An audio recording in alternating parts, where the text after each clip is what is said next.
All right, good evening, everybody. Now, I want to make a video about something that I think I'm going to just upset everybody right now.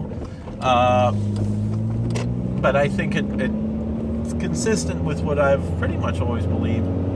I heard on the news something that I think is a positive bit of news, was that the President Trump's administration has decided they will no longer treat Jewish settlements in the West Bank as illegal, even though that is generally how international law views these things, and how the American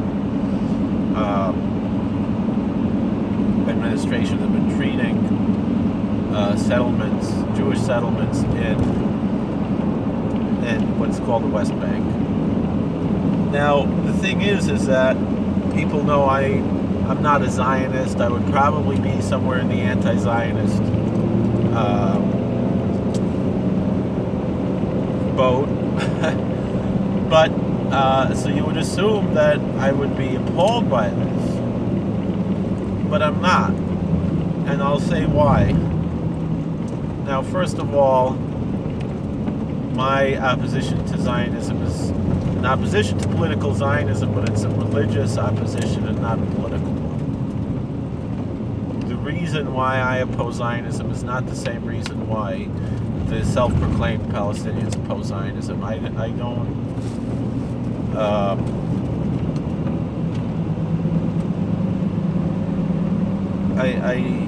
And if you really study the history of who the Palestinian movement is and where they come from, it's really based in communism.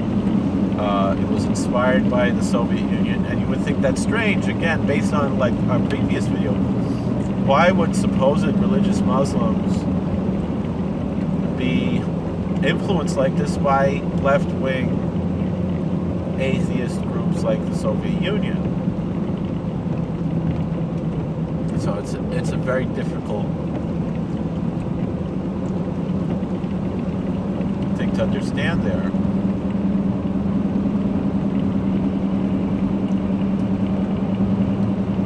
But that's pretty much along the lines of what we have here. Any more deer? Are we all done with the deer?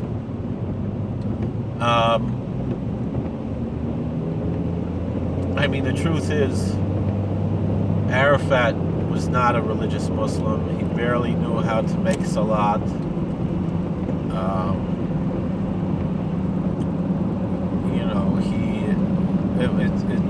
It's not what you think it is. I mean,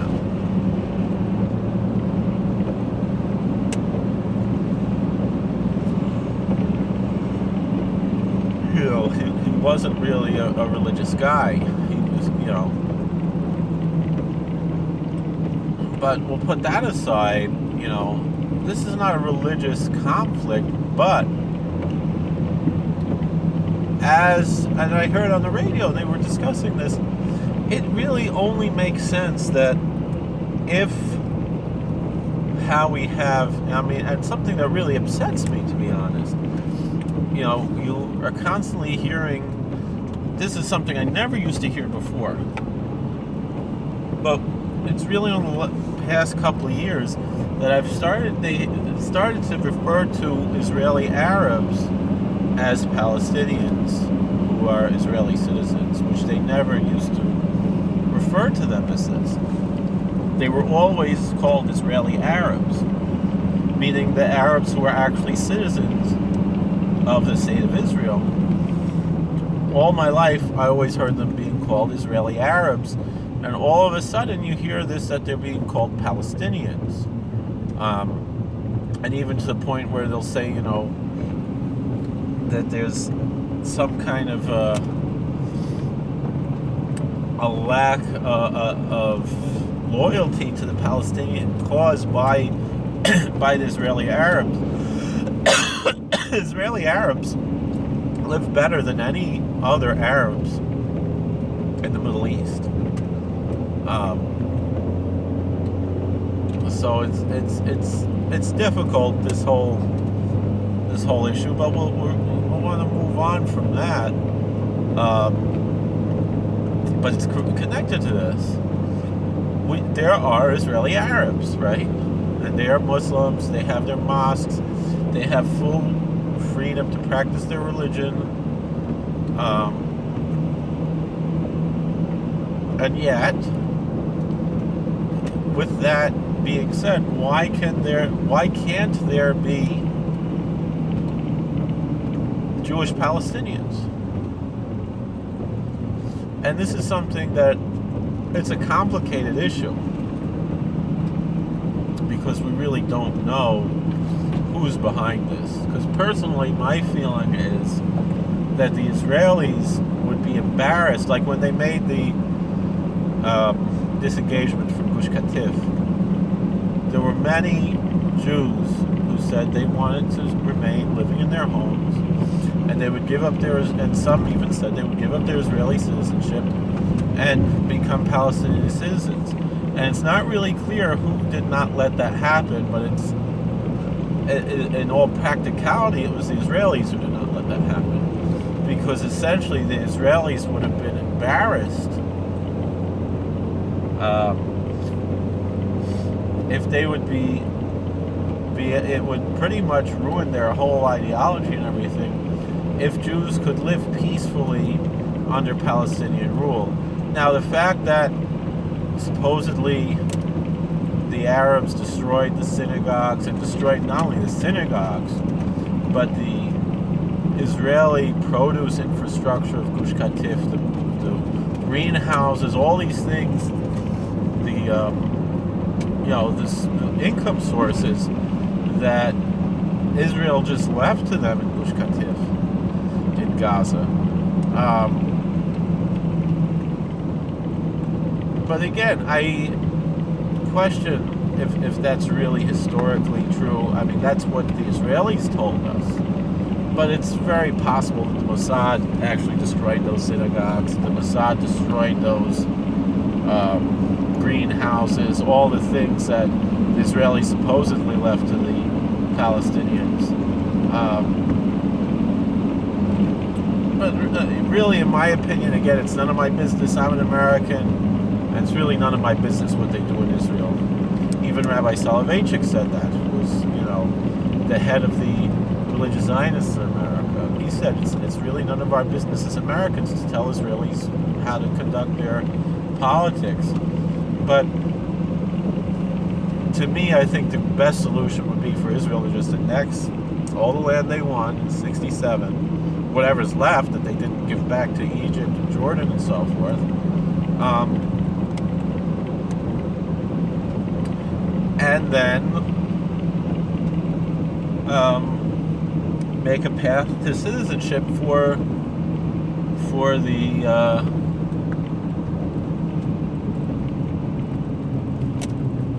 for the Palestinians, if they will, divest themselves from terrorism and so forth, and just, be law-abiding citizens. They'll have a path to citizenship in Israel. The other idea that I had was to essentially adopt a federalist approach in Israel, meaning to have a federal government over several states that you could,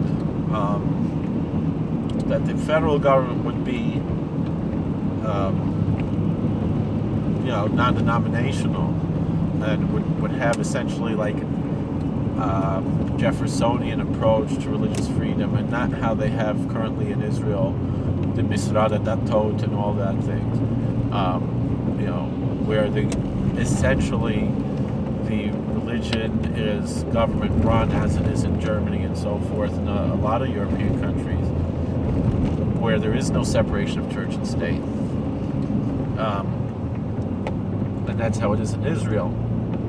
And I would much prefer that Israel did have a separation of synagogue and state, at least on a federal level, but you could have on a local and state level, as it was classically in America that you had these different approaches. So I think that would be what would solve the issues in Israel. Meaning, and you would have, I would suggest there should be 5 different states, unified by one constitution, and people would essentially have the freedom to live and move between these states, and anybody who was attacked by any kind of terrorist would face the legal consequences. I mean, a big part of the Israeli history is that they did not prosecute terrorists. I mean, if you really study what Zionism is all about, they live off of Jewish blood.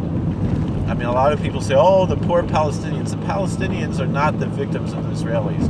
If the Palestinians are a victim of anybody, it's their own leadership. It's people like Arafat, Abbas, and even the Hamas leadership, who just pretty much steal everything from them.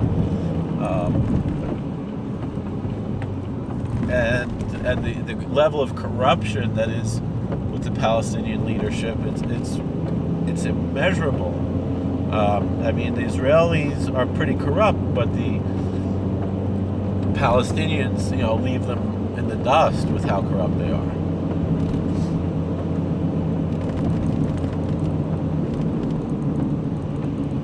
So that's one part of the story, but then,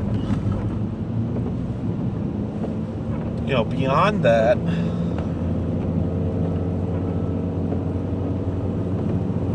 is, that why is it, meaning because Israel gives all kinds of free stuff to the Palestinians, free electricity, free water, all kinds of stuff. It's not, but who are the real victims of Zionism, Israel, are the Jews. The Jews are the real victims of Israel and Zionism. And that's by design from the very beginning. It's not that it just so happens that whoever's running Israel are corrupt, and if only they would do it the right way, it could work. It can't work. It doesn't work. Zionism doesn't work. But from the secular viewpoint of Zionism is that to actually, I mean, Herzl wrote this in his diary, that is to instigate anti-Semitism for the sake of convincing Jews that they need to flee to the Zionist state. That's the history of what happened in Israel.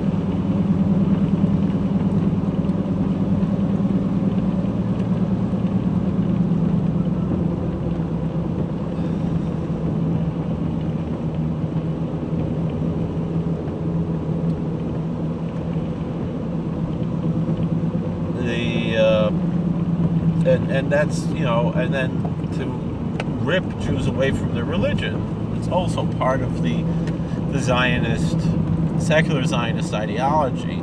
And they've just used the religious Zionists as, again, like we said in the previous video, as useful idiots. Now,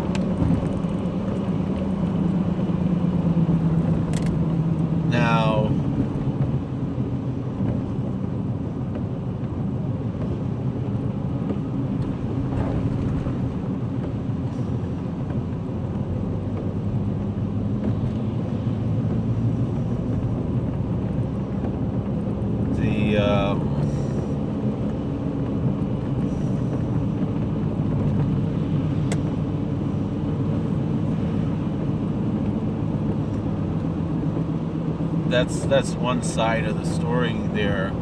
Now, the religious Zionists, I think, are much more well-meaning, and they really have kind of a Pollyannish, view of what the world could be. But the problem with religious Zionism is that how do you decide which form of Judaism is the official Judaism pretty much for all Jews? You can't, unless you have the Sanhedrin. And to restore the Sanhedrin needs a lot more than what we have today. And people need to accept it and recognize it. And even when we had the Sanhedrin, there was tremendous strife and so many groups that did not recognize the authority of the Sanhedrin. It just doesn't work. That's why we need Mashiach to come before we can have the restoration of the Commonwealth. And I personally believe that we're looking forward to a time of worldwide peace. It's not just about the Jewish people returning to the Holy Land, but really a total transformation of what the world is all about, where everybody is worshiping God. And that's not the goal of the secular Zionists, certainly not. And the religious Zionists are fooling themselves by accepting, the secular Zionists, and also fooling themselves by thinking somehow there's going to be some universally recognized Judaism under the chief rabbin of Israel. At least they were wise enough to have a Sephardic chief rabbi and an Ashkenazic chief rabbi, which they're trying to do away with. But really, there's no room for these types of government positions. We don't have a pontificating, a popery, and it's just it's really unfortunate that's what's going on. But as far as this, with the recognition of the Jewish settlements in the West Bank, whether I think it's a wise thing to do or not, which there are a lot of issues doing something like this, but and it's problematic and it puts people in danger, and that's the issue. But it's like the story with the Satmar Rebbe Shlita said about there was some kids who were killed in the Shtachim, and it's the fault of their parents for having them live in such a dangerous place. And it's Zionism, he said, Lamahadrin, that they're going and they care more about their nationalist ideology or their worship of the land than their own children, and they were willing to put their own children's lives at risk and sacrifice their own children to this molech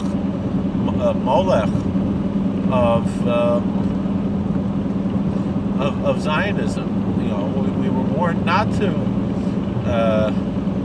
sacrifice our children to idolatry, and yet that's what, and it seems so strange to us. Why would anybody do that? But then you see, that's what the Zionists do every day. But putting that aside, in the political reality, and so that's why a major reason why I oppose Zionism is because it puts Jewish lives in danger. But in the political reality, I think it demonstrates an issue. I know it seems kind of bipolar what I'm saying, but it demonstrates how the Palestinians are not honest peace partners, because if the Israelis, which they do the right thing for the Israeli Arabs, why can't the Palestinians do the right thing and allow there to be Palestinian Jews? And again, I don't know if it's really impossible and it's just that the Israeli government is lying and making it look like that just to save face.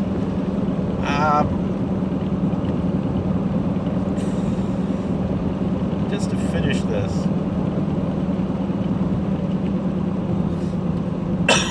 excuse me, rambling on about this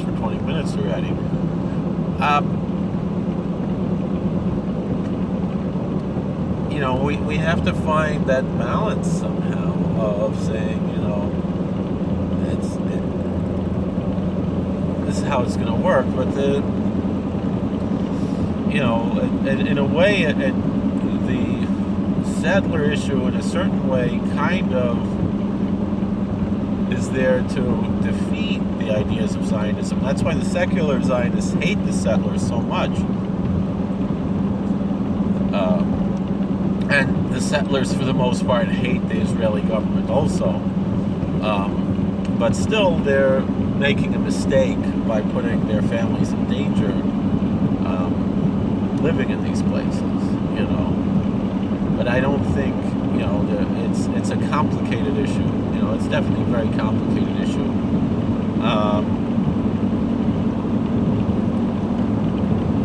So, I don't know. What else?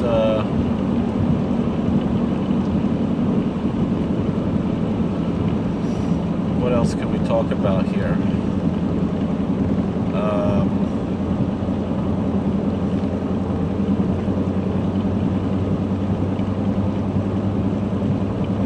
There's something else on my mind when it came to this issue, but I can't think of it. So thank you for watching. God bless. Please like, share, and subscribe. Comment.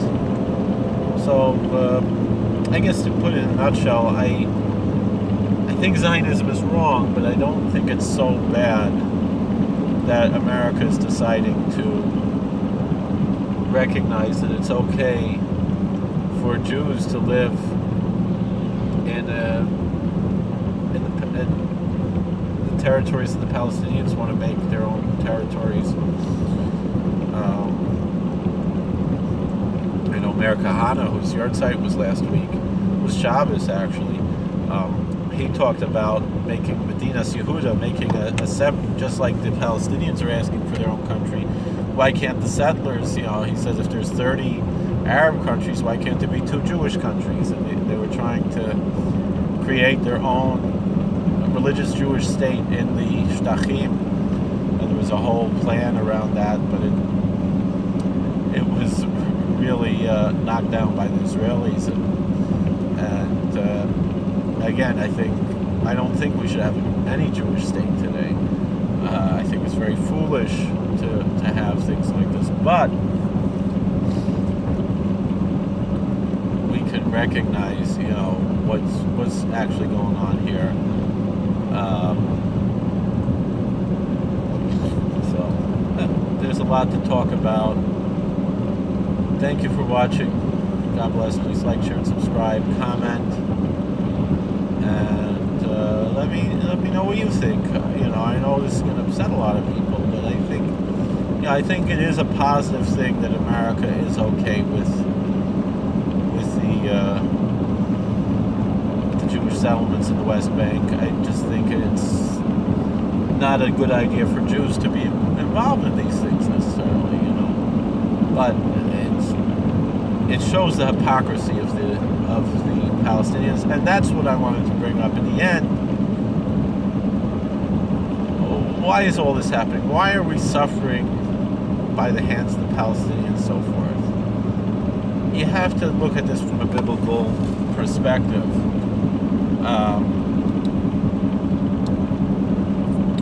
Isaiah says, Asher Shevadapi, Assyria is the rod of my indignation. A dog, when you hit him with a stick, bites the stick. But a human being recognizes that it's not the stick, but the one who's holding the stick. In Deuteronomy it says, you angered me with a non-God, so I punished you with a non-people. If it's not the Palestinians, it's going to be somebody else. Because God is who is in control. And God, all throughout the Bible, read the book of Judges. The people sinned and God sent the Moabites. And then they repented and they defeated the Moabites. And then they sinned again and God sent the Philistines. And then they repented. And then they defeated the Philistines. And then they sinned again. And then God sent the Ammonites. And then they repented.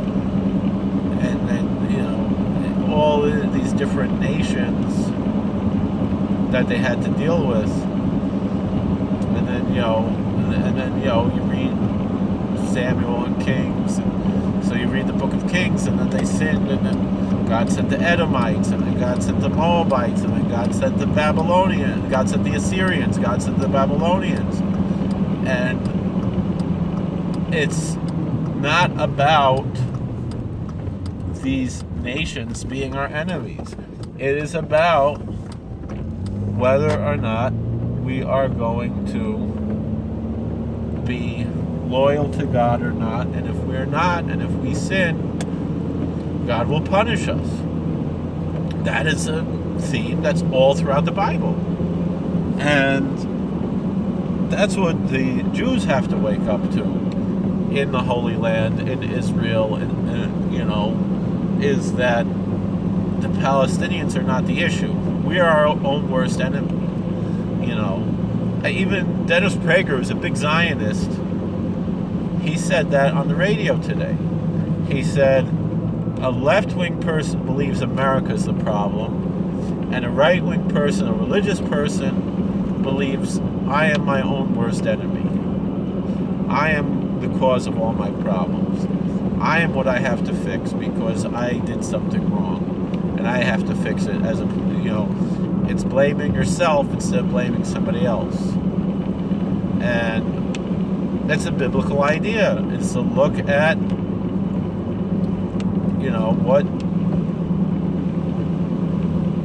what you do in life, taking responsibility and fixing it, and not falling into this trap of blaming somebody else. I was dealing with something today. I had somebody hired me yesterday for wedding this Sunday, and then they canceled, and I got very, very upset about it. And I'm just mad at myself for getting upset. I'm not so mad at this person right now for canceling, as much as I'm mad at myself for having a lack of faith and demonstrating that lack of faith. That's what's, and it really hurts me, inside to know that I, acted in such a rude way. And I was upset, but it's a lack of faith, because if God didn't want me to have this job this Sunday, it's not going to happen. And it's funny, why did I lose the job? Because they asked, well, you're going to be there Sunday, and I said, God willing. And they said, well, that sounds too wishy-washy. And so we're joking about it now, but it still hurts. But I think what hurts the most is my actual lack of faith. Is that I should have recognized, when I say these words, God willing, I got to recognize that, well, it's not the will of God that I have this job. And so, the thing is, I wrote on my profile on this website that if you cancel within a week before the ceremony, you owe me a cancellation fee. And I know I'm never going to get something like that, and I really should be collecting a retainer. But I trust people, but I should be trusting God, and instead of trusting people, but it's demonstrating to me, and the thing is, they said, well, they're just going to go to the clerk's office and get married by a judge. And I was like, in New York City, you're going to be waiting in line for hours. And they're like, that's fine. Like, all right, you're going to, on Friday when they're waiting in line, and they could have just had me show up there Sunday, because they're having a friend of theirs do a little ceremony. So it's like, so fine, so I'll sign the papers on Sunday, and let your friend do whatever he wants. And I think they're going to realize on Friday what a big mistake they made, but it's their choice. But then again, like I said, Asher Shevadapi, Assyria is the rod of my indignation. This is God's will, and I have to accept that. And God willing is not just a catchphrase; it means something, and. And it was not God's will for me to to be officiating at this particular ceremony on Sunday in Brooklyn. And I have to recognize that, and it's the same thing, you know. So, thank you guys for listening. God bless. Please like, share, and subscribe, comment. And we'll see you later.